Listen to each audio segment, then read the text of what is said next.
गति 100 शब्द प्रति मिनट। डिक्टेशन शुरू होगा 5 सेकेंड बाद। Ready, start. हरियाणा के भिवानी में एक एसयूवी के अंदर 2 लोगों को गो तस्करी के मामले में कथित तौर पर जलाकर मार दिए जाने की घटना के बाद जिस तरह से आरोपियों के पक्ष में पंचायत की जा रही है वह प्रदेश में पुलिस और प्रशासन की छवि के लिए चिंताजनक है।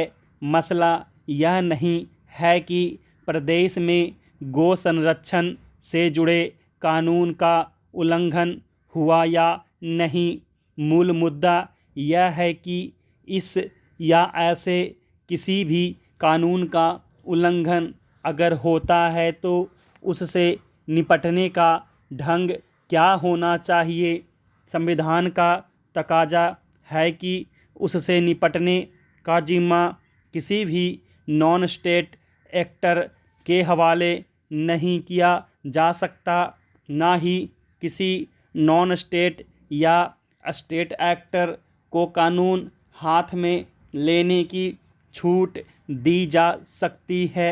हरियाणा में जिस तरह का ट्रेंड पिछले कुछ समय से दिख रहा है उसके मद्देनज़र यह संदेह होना स्वाभाविक है कि क्या गो संरक्षकों की एक ऐसी जमात आ गई है जिसने पुलिस प्रशासन के घोषित अघोषित संरक्षण के बूते कानून हाथ में लेना अपना धर्म मान लिया है।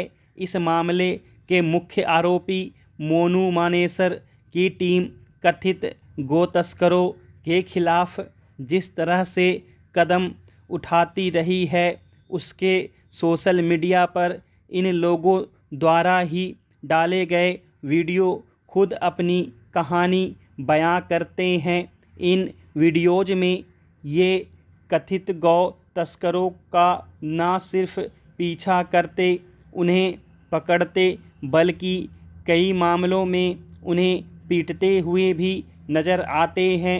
मीडिया में आ चुका है कि ताज़ा मामले में आरोपी बताए जा रहे लोग कई मामलों में हरियाणा पुलिस के इन्फॉर्मर रहे हैं और उनके नाम बाकायदा एफआईआर में भी दर्ज हैं। ऐसे में स्वाभाविक ही यह सवाल पूछा जा सकता है कि क्या पुलिस इस मामले की निष्पक्ष जांच कर पाएगी।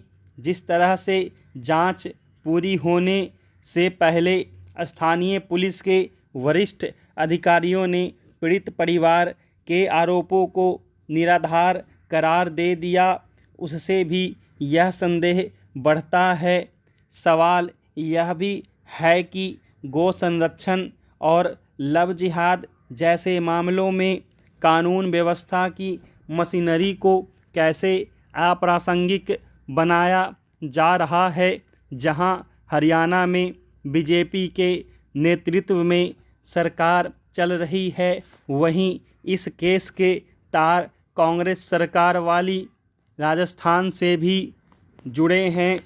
राजस्थान पुलिस पर भी इस केस को लेकर आरोप लगे हैं, हालांकि वह इनका खंडन कर रही है, लेकिन इनका भी सही जवाब विश्वसनीय जांच से ही सामने आ सकता है।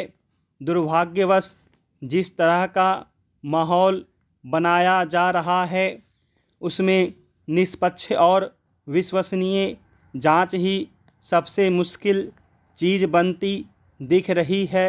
यह स्थिति उस राज्य के लिए कतई सही नहीं कही जा सकती जो आर्थिक विकास की रफ्तार बढ़ाने और खेलों के नए हब के रूप में विकसित होने की जद्दोजहद में लगा है। 8 दशक के लंबे अंतराल के बाद कांग्रेस को अपने पूर्ण अधिवेशन के लिए मध्य भारत की याद आई है। छत्तीसगढ़ के नया रायपुर में 24 से 26 फरवरी तक यह अधिवेशन ऐसे समय हो रहा है जब देश की सबसे पुरानी पार्टी कांग्रेस अपने इतिहास के सबसे बुरे दौर से गुजर रही है। लगातार 2 लोकसभा चुनाव हारने के बाद उसे अगले साल फिर लोकसभा चुनाव का सामना करना है। बेशक उससे पहले इसी साल 9 राज्यों के विधानसभा चुनाव होने हैं, जिनमें कांग्रेस शासित छत्तीसगढ़ भी शामिल है। मध्य भारत में इससे पहले 1939 में कांग्रेस का पूर्ण अधिवेशन हुआ था। जबलपुर के निकट त्रिपुरी में हुए उस अधिवेशन में नेताजी सुभाष चंद्र बोस कांग्रेस अध्यक्ष थे। कश्मीर घाटी के नागरिक इलाकों से सेना को हटाने का केंद्र सरकार का निर्णय सही समय पर लिया गया कदम है। इसके 2 कारण हैं। एक तो यह कि सेना की लगातार कार्रवाई से आतंकी गुटों के हौसले पस्त पड़ गए हैं। दूसरा यह कि पाकिस्तान में चल रही राजनीतिक उथल-पुथल के चलते घाटी में पाकिस्तान समर्थक तत्वों का मनोबल भी काफ़ी कम हुआ है। सरकार का यह निर्णय इसलिए भी महत्वपूर्ण है कि इस वर्ष सितंबर में होने वाले G20 देशों के सम्मेलन में के कुछ सत्रों की मेज़बानी श्रीनगर में होगी। भारत G20 देशों के नेताओं को यह दिखा सकता है कि घाटी में जनजीवन किस हद तक सामान्य हो गया है। कश्मीर में इस समय 1,03,000 सैनिक तैनात हैं। इनमें से 80,000 सैनिक सीमा की रक्षा में लगे हैं और बाकी 50,000 सैनिक आतंक विरोधी कार्यों में जुटे हुए हैं। इनके अलावा राष्ट्रीय राइफल के 40 से 45 हज़ार जवान तैनात हैं, जो ख़ास तौर पर आतंक विरोधी कार्रवाइयों में लगे हुए हैं। 5 अगस्त 2019 को केंद्र ने जो संवैधानिक बदलाव किए, उन्हें लेकर काफ़ी बहस रही है। यह भी सच है कि आतंकवादी गतिविधियों के चलते लोकतांत्रिक प्रक्रियाओं के साथ कहीं कहीं अतिक्रमण हुआ है और नागरिक अधिकारों से जुड़ी कई स्वयंसेवी संस्थाएं समय समय पर इसका विरोध भी करती रही हैं। लेकिन यह भी देखना होगा कि 5 अगस्त 2019 से अब तक घाटी में आतंकवादी घटनाओं में काफ़ी कमी आई है।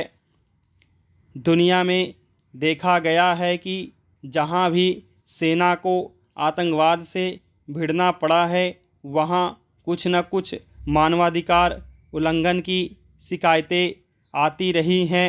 यह चाहे उत्तरी आयरलैंड में IRA के विरुद्ध चलने वाला ब्रिटिश सरकार का अभियान हो या लैटिन अमेरिका में अमेरिका का आतंक विरोधी कार्यक्रम। कश्मीर में सेना की तैनाती की बहस पिछले 2 वर्षों से केंद्रीय गृह मंत्रालय और रक्षा मंत्रालय के बीच चलती रही है।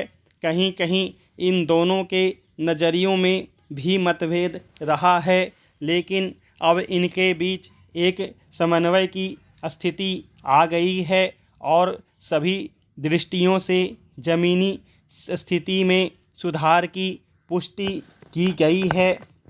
पुलिस लेगी जगह। केंद्र सरकार का मानना है कि स्थिति में सुधार के मद्देनज़र सेना को शहरों और अन्य नागरिक इलाकों से एक नियोजित कार्यक्रम के तहत 3 साल में पूरी तरह से हटाया जा सकता है। सेना का काम अब केंद्रीय रिजर्व पुलिस और अन्य अर्धसैनिक बल कर सकते हैं। इसके साथ ही राज्य के पुलिसकर्मी जिनकी संख्या 80,000 के करीब है। स्टॉप।